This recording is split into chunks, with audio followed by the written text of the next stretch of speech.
Hello friend, welcome to my Sunday videos where we go behind the scenes of what it's like to run a business as an influencer. On Wednesdays, we do talking, tutorials, trainings, and things like that. But today's Sunday, and so I'm taking you behind the scenes of an Instagram audit that I did for one of my students. In this audit, my student asked, is it possible to be too far niched down? So that's kind of the question we're going to go over while going through the audit of her page, showing what I would change on her account to really increase her follower level and the difference between a niche, broad niche, too specific of a niche, or niche. I don't know how you say it. Niche? I don't know. Debate down below. No, don't debate. I'm over that debate. Anywho, I hope this audit is helpful for all of you, so let's just jump right into it. Hello, Kara. Welcome to your Instagram audit. Without further ado, we're going to jump right in. I'm going to share my screen, show you your page, and we're going to talk about your question. Is it possible to niche down too far? So let's talk about that. Welcome to your page. I love your niche, the Fibro Nomad. What a perfect name, what a perfect title. I love your passion, the reason that you're doing your niche, inspiring others to live happy lives with fibromyalgia and chronic pain. Literally love it. So first things first, when I do audits, I look at the name and the profile photo, your hero image. Right now, I would love to see a picture of you traveling, a picture of you doing what it is that you say you do. And that's, I think, going to be the biggest attention grabber because you're inspiring other people to travel. So let's have you be traveling in this photo. Fibro Nomad, love it. We could do, I love how you have fibromyalgia and travel as those keywords in the nameplate. If you wanted to swap fibromyalgia out with chronic pain, so it is more widely searchable, you could, but I think it is where it is fine. It's perfect. Inspiring others to live happy lives with fibromyalgia and chronic pain, travel, self-care, and self-discovery tips. Check out my blog and subscribe. Love it. Literally, your bio looks freaking fantastic. If I wanted to nitpick, I'm being so nitpicky here because I can't really think of any tips other than the profile photo. But if I wanted to be nitpicky, include the why. So you're inspiring others. Let's touch on two things here. Who and why. Those are the two things we kind of want to expand on a little bit more in your bio. This is a perfect mission statement. It's just very general, inspiring others to live a happy life with fibromyalgia and chronic pain. Perfect.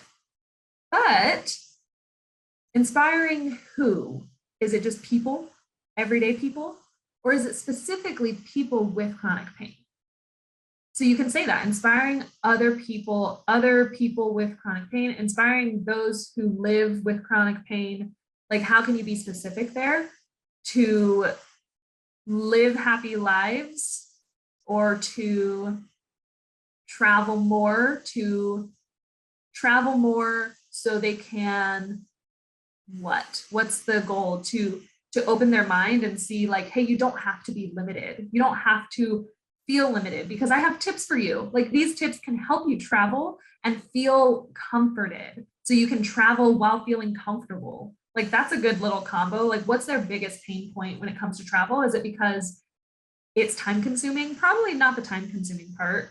But maybe it's a hassle. Maybe they are uncomfortable to do that because it brings on too much pain. So how can they travel in a pain-free way to give them the comfortability and the ease of traveling, right? All of those keywords can tie in to that bio for sure. So saying something along those lines will definitely capture somebody's attention who does struggle with chronic pain and has maybe glued their butts to the couch for so long because they're too scared to go out, So I definitely think we want to touch on that just a tad bit more in your bio.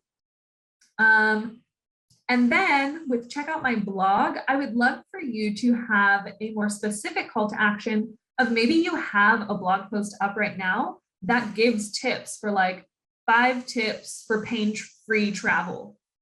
Literally, that would be perfect right here. 5 tips for pain-free travel. Boop, click the link, you know what I mean? And I think having that clearer call to action will encourage people to go to your website, see more about you, see more about the Fibro Nomad, and get to know you a little bit more on another platform. So there's that. Um, okay. Now, when it comes to your niche, are you too niched down? No, you are not too niched down. I think too niched would be like, oh, I help people with fibromyalgia who live in San Diego, California, learn how to be comfortable traveling by airplane. You know, like all of those specifics might be a little too specific, but I think yours is perfect. I always say like to dig down into one layer. And in my course, I say travel is too broad of a niche. So you have to ask yourself, what kind of travel?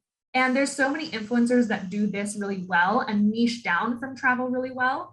And I'm just going to show you a few who it's not just travel, it's a specific type of travel. And yours is that. Yours is traveling with chronic pain. Like that is a need for so many people. So let's look at some other people who have those specific niche types, right? So you have Sierra. She does solo female travel. So it's not just traveling, it's helping other women travel alone, right? Travel the world solo. So that's the type of travel. We have Courtney. She is more specific, like California travel. So she does more local travel. Anybody who's visiting California, this or San Diego, this would be a great person to follow and stay up to date on all the coolest San Diego spots, right? So it's San Diego travel. We have Jess, not just travel, but also hotel reviews. So helping you find hotels while you travel to save money, to know what the best hotels are, what to look for, what not to look for. And she even says it's laid back luxury. So some people do luxury, some people do like budget friendly. So it's laid back luxury travel. We have Joe sharing California specifically. I think that was what she niched down as she grew. And then as she grew, she started adding in more places. And then I found this other small creator, nano influencer that I thought was really cool. I like her username. It's Travel Pain Repeat. It just captures your attention, you know, just like Fibro Nomad. That is so cool. And all of these people, the reason there is room for everyone, and all at just different sizes too. We have like 3,000, and then we also have almost 200,000. Then we have 12,000, and 50,000, and 90,000. So like there's so many different types of traveling, and there's room for everyone because they've niched down into a specific type of travel for a specific type of person. So I think you're in the perfect niche. We just need to teach you how to communicate that niche so that your target audience will be like, oh yes, follow. I want to follow her. First step is changing that profile photo to a travel photo. Something that all of these creators, travel creators specifically, have in common is they actually stray away from graphics. So you don't really see a lot of graphics pop up in travel creators' feeds because people who are interested in travel, they want to see and experience that through photo or video. They don't necessarily want to see a graphic to experience travel. So for your niche specifically, you might have to create more content out and about, or even just batch content on one day where you're feeling good, record a bunch of stuff, and then have that be little bits of reels, right? Even if you, like for, oh, it might be loud. Hang on. Okay, it's muted.